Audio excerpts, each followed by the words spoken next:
La carta del apóstol Pablo a los Gálatas, capítulo 1.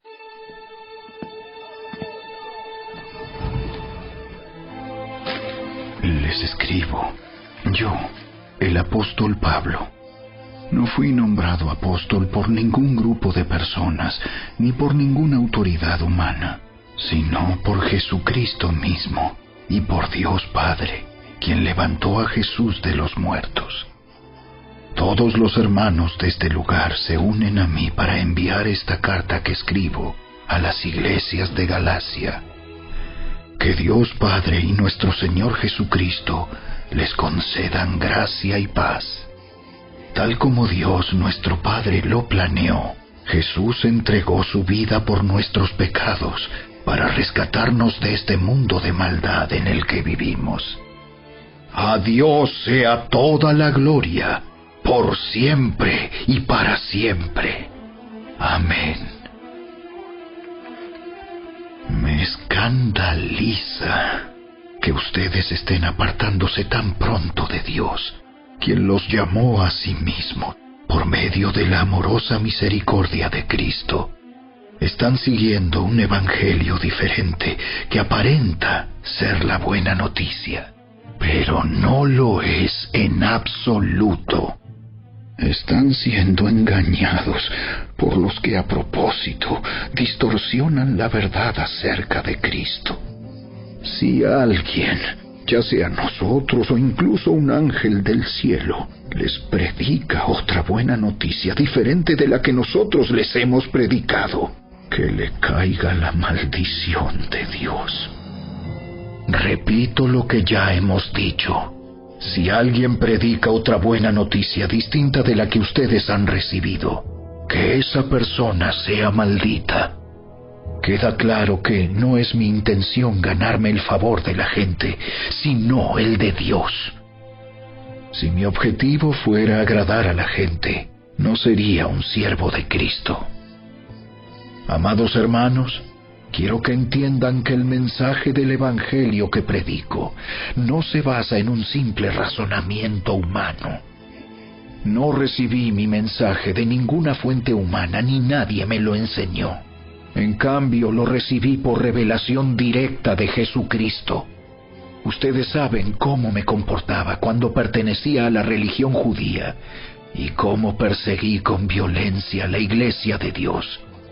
Hice todo lo posible por destruirla. Yo superaba ampliamente a mis compatriotas judíos en mi celo por las tradiciones de mis antepasados. Pero aún antes de que yo naciera, Dios me eligió y me llamó por su gracia maravillosa. Luego, le agradó revelarme a su Hijo para que yo proclamara a los gentiles la buena noticia acerca de Jesús. Cuando esto sucedió, no me apresuré a consultar con ningún ser humano. Tampoco subí a Jerusalén para pedir consejo de los que eran apóstoles antes que yo. En cambio, me fui a la región de Arabia y después regresé a la ciudad de Damasco. Luego, 3 años más tarde, fui a Jerusalén para conocer a Pedro y me quedé 15 días con él. El único otro apóstol que conocí en esos días fue Santiago, el hermano del Señor. Declaro delante de Dios que no es mentira lo que les escribo. Después de esa visita, me dirigí al norte, a las provincias de Siria y Cilicia, y aún así, las iglesias en Cristo que están en Judea todavía no me conocían personalmente. Todo lo que sabían de mí era lo que la gente decía. El que antes nos perseguía, ahora predica la misma fe que trataba de destruir. Y alababan a Dios por causa de mí.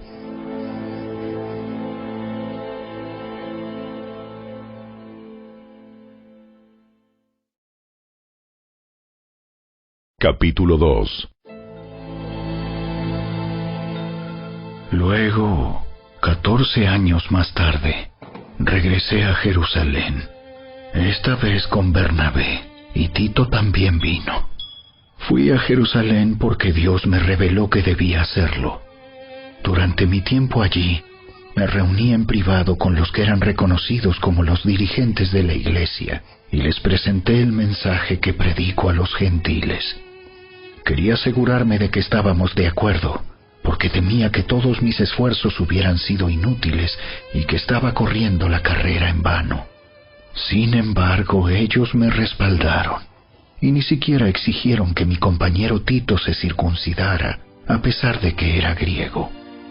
Incluso esa cuestión surgió solo a causa de unos supuestos creyentes, en realidad falsos, que se habían infiltrado entre nosotros.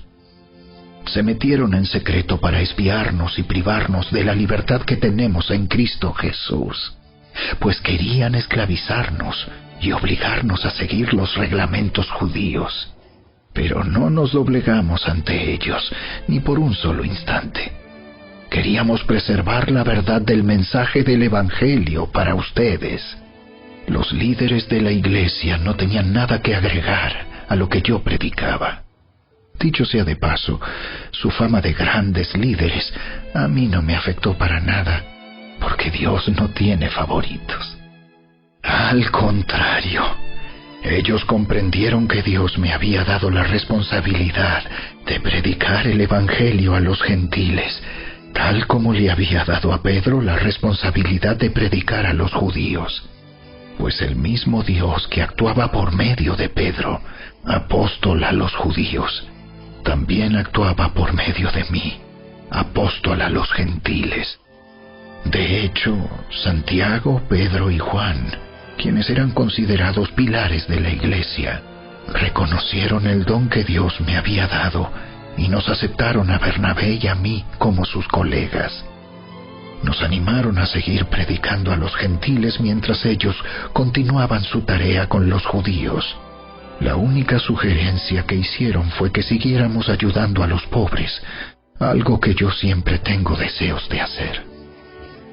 Pero cuando Pedro llegó a Antioquía, tuve que enfrentarlo cara a cara, porque él estaba muy equivocado en lo que hacía. Cuando llegó por primera vez, Pedro comía con los creyentes gentiles, quienes no estaban circuncidados. Pero después, cuando llegaron algunos amigos de Santiago, Pedro no quiso comer más con esos gentiles. Tenía miedo a la crítica de los que insistían en la necesidad de la circuncisión. Como resultado, otros creyentes judíos imitaron la hipocresía de Pedro. E incluso Bernabé se dejó llevar por esa hipocresía. Cuando vi que ellos no seguían la verdad del mensaje del Evangelio, le dije a Pedro delante de todos los demás: si tú, que eres judío de nacimiento, dejaste a un lado las leyes judías y vives como un gentil, ¿por qué ahora tratas de obligar a estos gentiles a seguir las tradiciones judías? Tú y yo somos judíos de nacimiento, no somos pecadores, como los gentiles. Sin embargo, sabemos que una persona es declarada justa ante Dios por la fe en Jesucristo y no por la obediencia a la ley. Y nosotros hemos creído en Cristo Jesús para poder ser declarados justos ante Dios por causa de nuestra fe en Cristo, y no porque hayamos obedecido la ley. Pues nadie jamás será declarado justo ante Dios mediante la obediencia a la ley. Pero supongamos que intentamos ser declarados justos ante Dios por medio de la fe en Cristo, y luego se nos declara culpables por haber abandonado la ley. ¿Acaso esto quiere decir que Cristo nos ha llevado al pecado? Por supuesto que no. Más bien, soy un pecador si vuelvo a construir el viejo sistema de la ley que ya eché abajo. Pues cuando intenté obedecer la ley misma me condenó. Así que morí a la ley. Es decir, dejé de intentar cumplir todas sus exigencias a fin de vivir para Dios. Mi antiguo yo ha sido crucificado con Cristo. Ya no vivo yo, sino que Cristo vive en mí. Así que vivo en este cuerpo terrenal, confiando en el Hijo de Dios, quien me amó y se entregó a sí mismo por mí. Yo no tomo la gracia de Dios como algo sin sentido, pues si cumplir la ley pudiera hacernos justos ante Dios, entonces no habría sido necesario que Cristo muriera.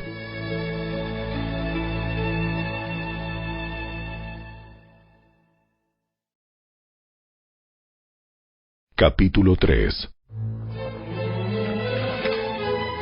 ¡Ay, Gálatas tontos! ¿Quién los ha hechizado? Pues el significado de la muerte de Jesucristo se les explicó con tanta claridad, como si lo hubieran visto morir en la cruz. Déjenme hacerles una pregunta. ¿Recibieron al Espíritu Santo por obedecer la ley de Moisés? ¡Claro que no! Recibieron al Espíritu porque creyeron el mensaje que escucharon acerca de Cristo. ¿Será posible que sean tan tontos después de haber comenzado su nueva vida en el Espíritu? ¿Por qué ahora tratan de ser perfectos mediante sus propios esfuerzos? ¿Acaso han pasado por tantas experiencias en vano? No puede ser que no les hayan servido para nada. Vuelvo a preguntarles, ¿acaso Dios les da al Espíritu Santo y hace milagros entre ustedes porque obedecen la ley? Por supuesto que no. Es porque creen el mensaje que oyeron acerca de Cristo. Del mismo modo, Abraham le creyó a Dios y Dios lo consideró justo debido a su fe. Así que los verdaderos hijos de Abraham son los que ponen su fe en Dios. Es más, las Escrituras previeron este tiempo en el que Dios declararía justos a los gentiles por causa de su fe. Dios anunció esa buena noticia a Abraham hace tiempo, cuando le dijo: Todas las naciones serán bendecidas por medio de ti. Así que todos los que ponen su fe en Cristo participan de la misma bendición que recibió Abraham por causa de su fe. Sin embargo, los que dependen de la ley para hacerse justos ante Dios están bajo la maldición de Dios. Porque las Escrituras dicen: maldito es todo el que no cumple ni obedece cada uno de los mandatos que están escritos en el libro de la ley de Dios. Queda claro, entonces, que nadie puede hacerse justo ante Dios por tratar de cumplir la ley, ya que las Escrituras dicen: es por medio de la fe que el justo tiene vida. El camino de la fe es muy diferente del camino de la ley, que dice: es mediante la obediencia a la ley que una persona tiene vida. Pero Cristo nos ha rescatado de la maldición dictada en la ley. Cuando fue colgado en la cruz, cargó sobre sí la maldición de nuestras fechorías. Pues está escrito: maldito todo el que es colgado en un madero. Mediante Cristo Jesús, Dios bendijo a los gentiles con la misma bendición que le prometió a Abraham, a fin de que los creyentes pudiéramos recibir por medio de la fe al Espíritu Santo prometido. Amados hermanos, el siguiente es un ejemplo de la vida diaria. Así como nadie puede anular ni modificar un acuerdo irrevocable, tampoco en este caso. Dios ha dado las promesas a Abraham y a su hijo.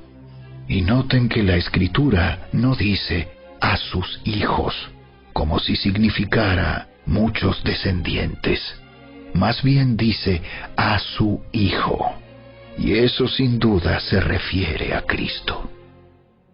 Lo que trato de decir es lo siguiente: el acuerdo que Dios hizo con Abraham no podía anularse 430 años más tarde, cuando Dios le dio la ley a Moisés, porque Dios estaría rompiendo su promesa Pues si fuera posible recibir la herencia por cumplir la ley, entonces esa herencia ya no sería el resultado de aceptar la promesa de Dios.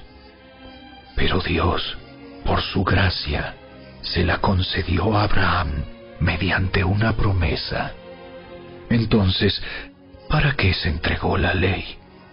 Fue añadida a la promesa para mostrarle a la gente sus pecados. Pero la intención era que la ley durara solo hasta la llegada del Hijo prometido. Por medio de ángeles, Dios entregó su ley a Moisés, quien hizo de mediador entre Dios y el pueblo. Ahora bien, un mediador es de ayuda si dos o más partes tienen que llegar a un acuerdo. Pero Dios, quien es uno solo, no usó ningún mediador cuando le dio la promesa a Abraham. ¿Hay algún conflicto entonces entre la ley de Dios y las promesas de Dios? De ninguna manera. Si la ley pudiera darnos vida nueva, nosotros podríamos hacernos justos ante Dios por obedecerla. Pero las Escrituras declaran que todos somos prisioneros del pecado. Así que recibimos la promesa de libertad que Dios hizo únicamente por creer en Jesucristo.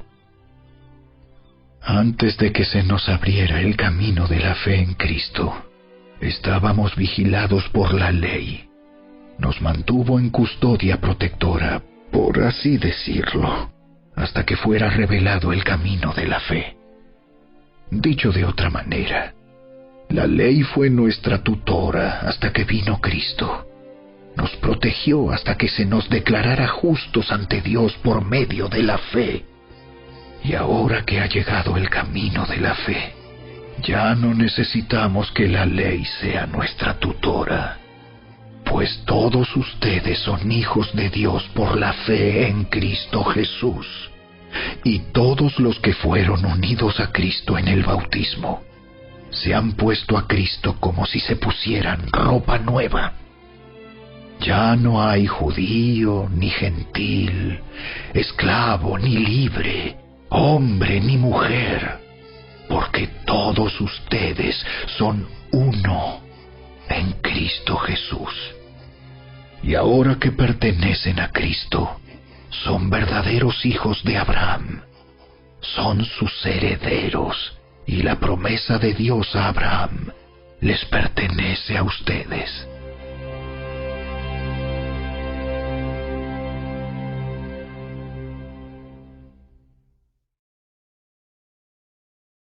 Capítulo 4. Piénsenlo de la siguiente manera. Si un padre muere y deja una herencia a sus hijos pequeños, esos niños no están en mejor situación que los esclavos hasta que se hagan mayores de edad, aunque son los verdaderos dueños de todas las posesiones de su padre. Tienen que obedecer a sus tutores hasta que cumplan la edad establecida por su padre. Eso mismo sucedía con nosotros antes de que viniera Cristo. Éramos como niños. Éramos esclavos de los principios espirituales básicos de este mundo. Sin embargo, cuando se cumplió el tiempo establecido, Dios envió a su Hijo, nacido de una mujer y sujeto a la ley. Dios lo envió para que comprara la libertad de los que éramos esclavos de la ley, a fin de poder adoptarnos como sus propios hijos. Y debido a que somos sus hijos, Dios envió al Espíritu de su Hijo a nuestro corazón, el cual nos impulsa a exclamar: Abba, Padre. Ahora ya no eres un esclavo, sino un hijo de Dios. Y como eres su hijo, Dios te ha hecho su heredero. Antes de conocer a Dios, ustedes los gentiles eran esclavos de los llamados dioses que ni siquiera existen. Así que ahora que conocen a Dios, o mejor dicho, ahora que Dios los conoce a ustedes, ¿Por qué quieren retroceder y convertirse otra vez en esclavos de los débiles e inútiles principios espirituales de este mundo? Pretenden ganarse el favor de Dios al cumplir con ciertos días o meses, estaciones o años. Temo por ustedes. Quizá todo el arduo trabajo que hice entre ustedes fue en vano. Amados hermanos, les ruego que vivan como yo, libres de esas cosas, pues yo llegué a ser como ustedes, los gentiles, libre de esas leyes. Ustedes no me trataron mal cuando les prediqué por primera vez. Sin duda, recordarán que yo estaba enfermo la primera vez que les llevé la buena noticia. Aunque mi condición los tentaba a no aceptarme, ustedes no me despreciaron ni me rechazaron. Todo lo contrario, me recibieron y me cuidaron como si yo fuera un ángel de Dios o incluso el mismo Cristo Jesús. ¿Dónde ha ido a parar el espíritu de alegría y de gratitud que antes tenían? Estoy seguro de que ustedes se hubieran arrancado los propios ojos para dármelos de haber sido posible. ¿Acaso ahora me volví su enemigo porque les digo la verdad? Esos falsos maestros están muy ansiosos de ganarse el favor de ustedes, pero sus intenciones no son nada buenas. Lo que quieren es aislarlos de mí para que ustedes solo les presten atención a ellos. Si alguien quiere hacer cosas buenas por ustedes, no hay ningún problema, pero que lo haga en todo tiempo, no solo cuando estoy con ustedes. Oh, mis hijos queridos, siento como si volviera a sufrir dolores de parto por ustedes. Y seguirán hasta que Cristo se forme por completo en sus vidas. Desearía estar con ustedes en este momento para poder hablarles en otro tono, pero estando tan lejos, no sé qué más puedo hacer para ayudarlos. Díganme ustedes, los que quieren vivir bajo la ley, ¿saben lo que en realidad dice la ley?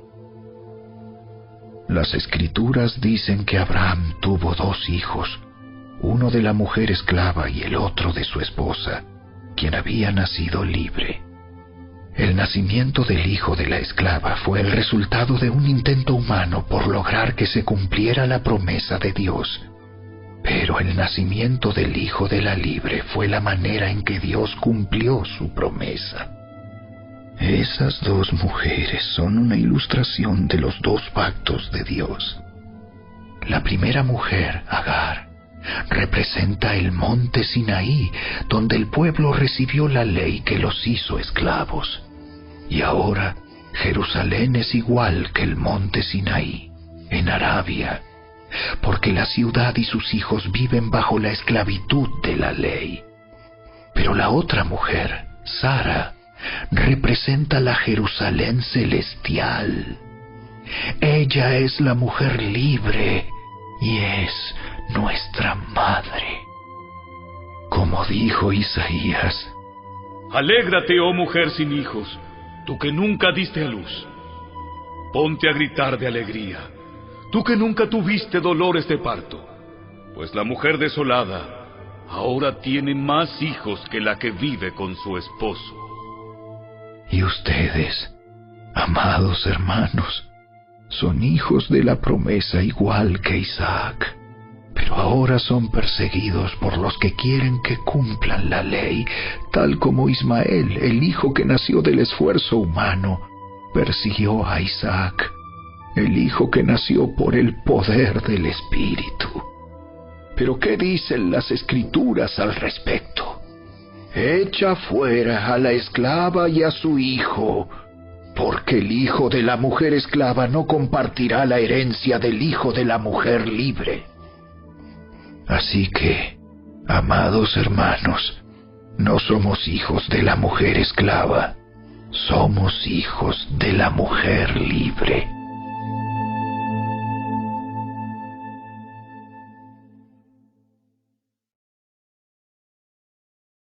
Capítulo 5. Por lo tanto, Cristo en verdad nos ha libertado. Ahora asegúrense de permanecer libres y no se esclavicen de nuevo a la ley. Presten atención. Yo, Pablo, les digo lo siguiente. Si dependen de la circuncisión para hacerse justos ante Dios, entonces Cristo no les servirá de nada. Lo repito, si pretenden lograr el favor de Dios mediante la circuncisión, entonces están obligados a obedecer cada una de las ordenanzas de la ley de Moisés.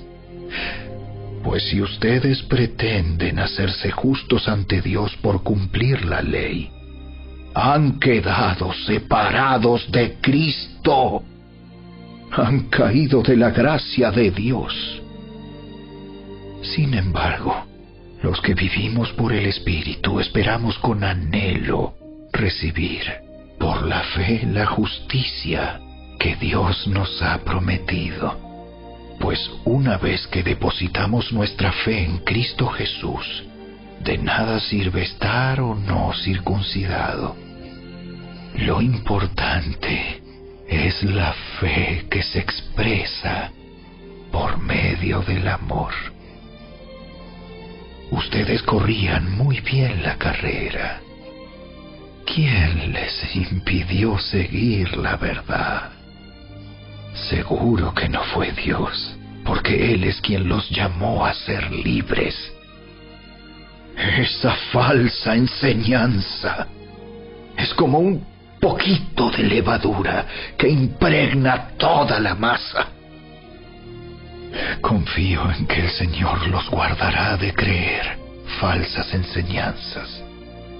Dios juzgará a la persona que los está confundiendo, sea quien fuere. Amados hermanos, si yo todavía predicara que ustedes deben circuncidarse, como algunos dicen que hago, ¿por qué entonces aún se me persigue? Si ya no predicara que la salvación es por medio de la cruz de Cristo, nadie se ofendería. Cómo me gustaría que esos perturbadores que quieren mutilarlos a ustedes mediante la circuncisión se mutilaran ellos mismos. Pues ustedes, mis hermanos, han sido llamados a vivir en libertad. Pero no usen esa libertad para satisfacer los deseos de la naturaleza pecaminosa. Al contrario, usen la libertad para servirse unos a otros por amor. Pues toda la ley puede resumirse en un solo mandato: ama a tu prójimo como a ti mismo. Pero si están siempre mordiéndose y devorándose unos a otros, tengan cuidado. Corren peligro de destruirse unos a otros.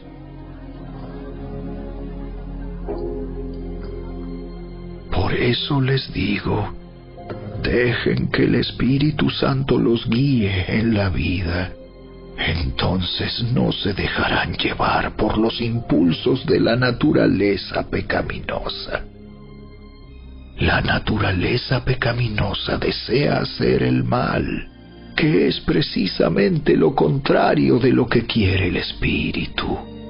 y el Espíritu nos da deseos que se oponen a lo que desea la naturaleza pecaminosa. Estas dos fuerzas luchan constantemente entre sí. Entonces ustedes no son libres para llevar a cabo sus buenas intenciones. Pero cuando el Espíritu los guía, ya no están obligados a cumplir la ley de Moisés. Cuando ustedes siguen los deseos de la naturaleza pecaminosa, los resultados son más que claros. Inmoralidad sexual, impureza, pasiones sensuales, idolatría, hechicería, hostilidad, peleas, celos, arrebatos de furia, ambición egoísta, discordias, divisiones, envidia, borracheras, fiestas desenfrenadas y otros pecados parecidos. Permítanme repetirles lo que les dije antes. Cualquiera que lleve esa clase de vida no heredará el reino de Dios. En cambio, la clase de fruto que el Espíritu Santo produce en nuestra vida es amor, alegría, paz, paciencia, gentileza, bondad, fidelidad, humildad y control propio. No existen leyes contra esas cosas. Los que pertenecen a Cristo Jesús han clavado en la cruz las pasiones y los deseos de la naturaleza pecaminosa y los han crucificado allí. Ya que vivimos por el Espíritu, sigamos la guía del Espíritu en cada aspecto de nuestra vida. No nos hagamos vanidosos, ni nos provoquemos unos a otros, ni tengamos envidia unos de otros.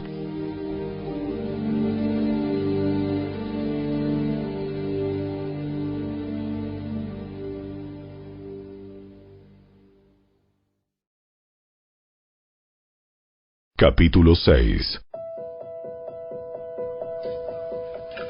Amados hermanos, si otro creyente está dominado por algún pecado, ustedes, que son espirituales, deberían ayudarlo a volver al camino recto con ternura y humildad. Y tengan mucho cuidado de no caer ustedes en la misma tentación. Ayúdense a llevar los unos las cargas de los otros y obedezcan de esa manera la ley de Cristo. Si te crees demasiado importante para ayudar a alguien, solo te engañas a ti mismo. No eres tan importante. Presta mucha atención a tu propio trabajo, porque entonces obtendrás la satisfacción de haber hecho bien tu labor y no tendrás que compararte con nadie. Pues cada uno es responsable de su propia conducta. Los que reciben enseñanza de la palabra de Dios deberían proveer a las necesidades de sus maestros, compartiendo todas las cosas buenas con ellos. No se dejen engañar. Nadie puede burlarse de la justicia de Dios. Siempre se cosecha lo que se siembra. Los que viven solo para satisfacer los deseos de su propia naturaleza pecaminosa cosecharán de esa naturaleza destrucción y muerte.